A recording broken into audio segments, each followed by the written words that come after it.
As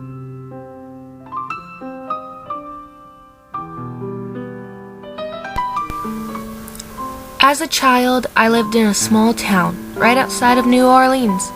I was the first in my family to go to school. It was quite a privilege, maybe even an honor to me. I would get to be the first to tell my family what a sign said or how to write their own name for the first time. It made me feel needed and pretty special. As I got older, I got better and better at my reading and writing. Once I was old enough to move out and start my own life, I thought I should go into the city and see what it has to offer me.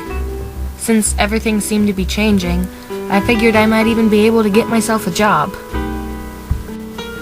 Eventually, after quite longer than I expected, I found somewhere for me to live. Since I was by myself, I decided to see what I could do in the city. After walking down the street a few blocks, I found a small little building, and through the window, I saw a woman a little older than me painting. I've never seen any black people allowed to paint, so it was a little shocking. I walked in because she seemed friendly enough, and after a little while I asked her if I could try, and she let me. It felt great to be doing something that wasn't quite typical of someone like me. A few weeks later, I got my first job. No, not at the art studio. I became a dancer at the small club on the other side of town. It's true I didn't have a car, but the walk was just as nice. After a few weeks at my job, my boss seemed to like me a little more than the others, so she chose me to go help perform in one of the bigger concerts that was going to be held here later in the week. Well, one of the other girls had gotten sick, but I was her first choice. I asked her who was playing, but she said it was a surprise. Oh, and was it ever! It was my favorite musician of all time, Louis Armstrong. He could play his music beautifully, he could sing amazingly, he was just perfection, and he was such an inspiration to me and all the rest of us. He was living a dream that wouldn't have been possible not too long ago.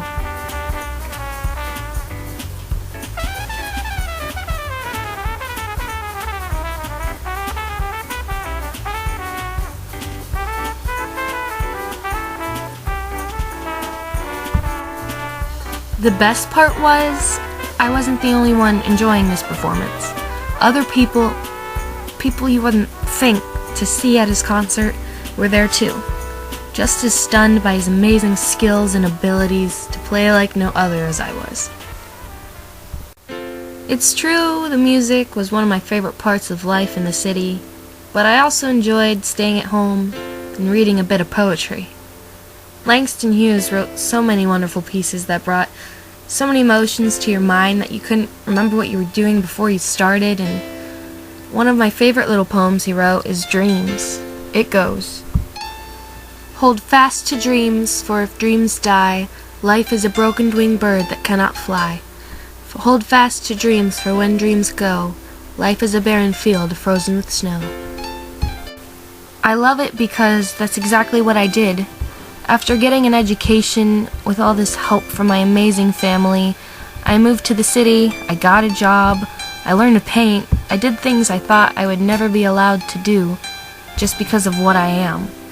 And now, what I am doesn't matter, and who I am does. And that makes life all the better for everyone.